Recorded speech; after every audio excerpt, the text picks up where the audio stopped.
Due to administrative problems. ठीक है ना, ओके हो गया जी, ये क्लियर हो Yes, गई। sir. क्यों तकसीम किया गया था बंगाल को 2 हिस्सों में, किसने किया था, कब किया था, ये क्वेश्चन आता है। ठीक है ना, अब जब तकसीम हो गया तो यहाँ से एक चीज़ स्टार्ट होती है, यानी एक मूवमेंट स्टार्ट होती है जिसका नाम है स्वेडिशी मूवमेंट। ठीक है, स्वेडिशी मूवमेंट या स्वेडिश मूवमेंट कब स्टार्ट हुई थी, कब हुई है, 1905 में ही हुई है। Yes sir. अब स्वेडिश मूवमेंट क्या थी, हिंदुओं के पास गुलाबी रंग के, पीले नीले फूलों वाले जैसे भी सूट थे उन्होंने वो फेंक दिए। जितनी भी ब्रिटिश प्रोडक्ट थी, क्योंकि ईस्ट इंडिया कंपनी आई थी और मेजर उनका जो बिज़नेस था वो कपड़े का था, थान के थान जला दिए थे हिंदुओं ने कि हमने ब्रिटिश प्रोडक्ट को यूज़ नहीं करना। उनका बायकॉट किया गया, स्ट्राइक की गई। ये थी स्वेडिश मूवमेंट। ठीक है, हिंदुओं ने स्टार्ट की थी ये 1905 में। कब क्यों की थी, पार्टीशन ऑफ बंगाल की वजह से, कि हम नहीं मानते तकसीम बंगाल को। जगह जगह पे जलसे जुलूस और स्ट्राइक्स होना शुरू हो गई। ओके, फिर क्या हुआ, फिर ये हुआ था कि 1906 में शिमला डेलीगेशन, ठीक है ना, शिमला वफ़द 35 लोगों का, कितने लोग थे इसमें, 35 लोग थे। और किसकी सुपरविजन में गया था ये, सर आगा खां। सर आगा खां की लीडरशिप में 35 लोग कहाँ गए थे, बताओ, शिमला गए थे, क्योंकि लॉर्ड वहीं पे बैठा करते थे। तो लॉर्ड कौन था उस वक्त 1906 में, देखो अब आपको काम आएगा, आ रहा है ना फार्मूला काम आपको। 1906 में लॉर्ड कौन है, अब ऑल इंडिया मुस्लिम लीग।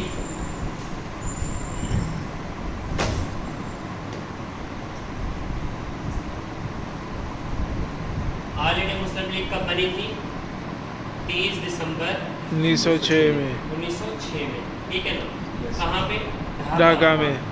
ठीक हो गया ना।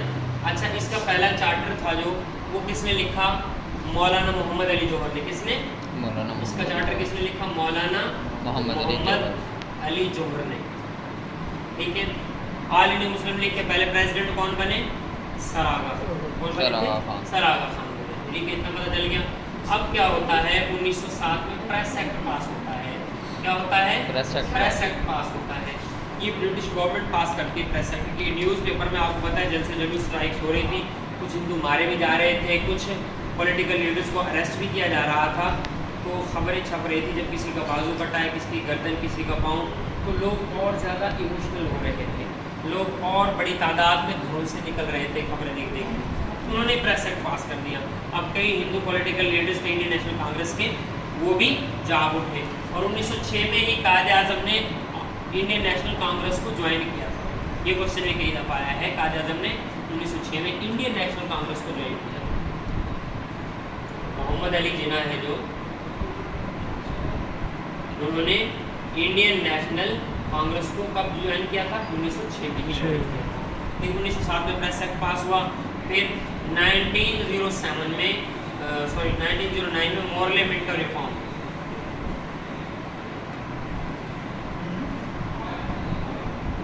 Morley Minto reform. ठीक है, मॉर्ले कौन था, सेक्रेटरी था मिंटो का। ठीक है ना, इसमें मुसलमानों को सेपरेट इलेक्टोरेट का राइट दिया था 1900। ठीक है ना, मॉर्ले मिंटो रिफॉर्म, मॉर्ले था सेक्रेटरी था मिंटो का। ठीक है ना, 1909 में मुसलमानों को पहली दफ़ा सेपरेट इलेक्टोरेट राइट दिया गया था। ठीक है ना। अच्छा, फिर क्या हुआ, 1910 में क्या हुआ था, 1910 में क्या हुआ था बताएं, लॉर्ड मिंटो चला गया था और कौन लॉर्ड आने लगा है, लॉर्ड हार्डिंग। 1910 में लॉर्ड हार्डिंग आ गया।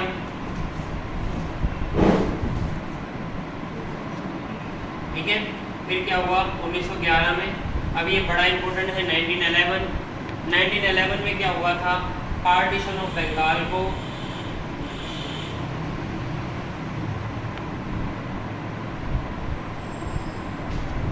अनोल्ड कर दिया गया। अनोल्ड का मतलब क्या होता है, खत्म कर दो, खत्म करना, कैंसिल करना।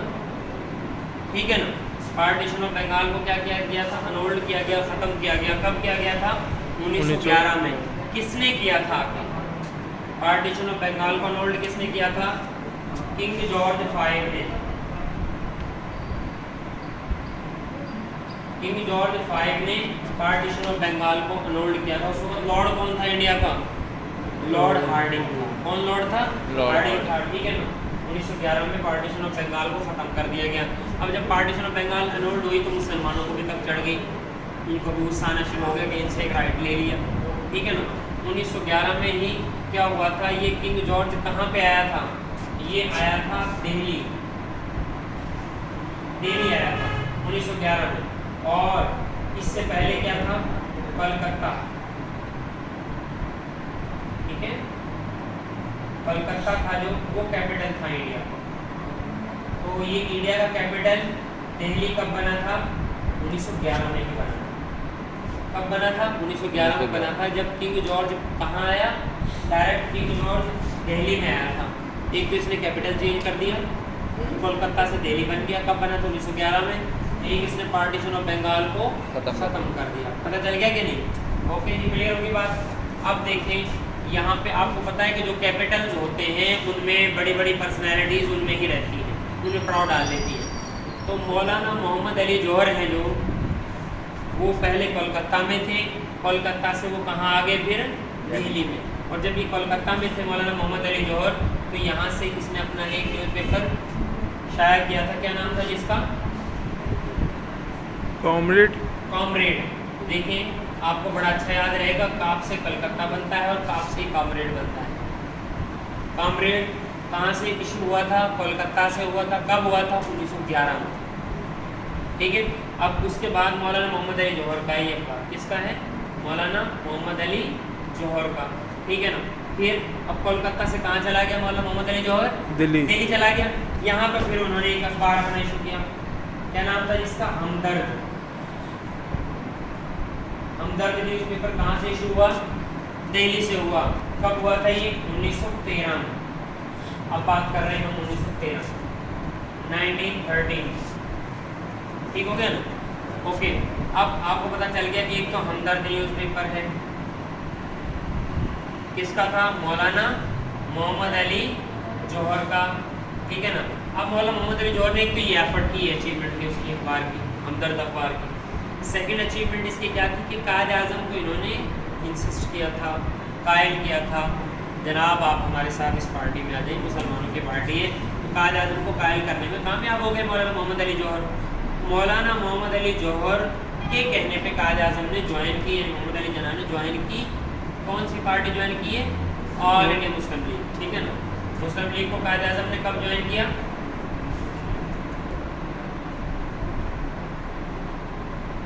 कब ज्वाइन किया मुस्लिम लीग? 1913 में। यस। किसने ज्वाइन किया? कायद आज़म। किसके कहने पे ज्वाइन किया? मौलाना मोहम्मद अली जौहर। अब ये होता है, अब कायद आज़म दोनों पार्टीज के मेंबर हैं, ठीक है ना। इंडियन नेशनल कांग्रेस का भी मेंबर है और ऑल इंडिया मुस्लिम लीग का भी मेंबर है। फिर क्या हुआ था? वर्ल्ड वार 1 स्टार्ट हो गई थी। अब जब वर्ल्ड वार 1 स्टार्ट हुई है, ये देखें, ये क्या था? ये इंडिया था, ठीक है ना। यहाँ पे ईस्ट इंडिया कंपनी यानी ब्रिटिश आए हुए थे, ईस्ट इंडिया कंपनी, ठीक है ना। अब जब वर्ल्ड वार 1 स्टार्ट हुई तो इंडिया की अंदर जितनी भी फोर्स थी, आर्मी थी, ब्रिटिश आर्मी थी, उसको क्या करना पड़ा? कुछ आर्मी को जाना पड़ा वापस। इन्होंने इनकी आर्मी के अंदर कुछ मुस्लिम भी थे और हिंदू भी थे, उनको भी साथ लिया था। कुछ जो मुस्लिम से इनकार किया तो इन्होंने सीधी गोली मारी, उनको उड़ा दिया। मलेरिया की वजह से भी बड़े लोगों की डेथ हुई थी वर्ल्ड वार 1, ठीक है ना।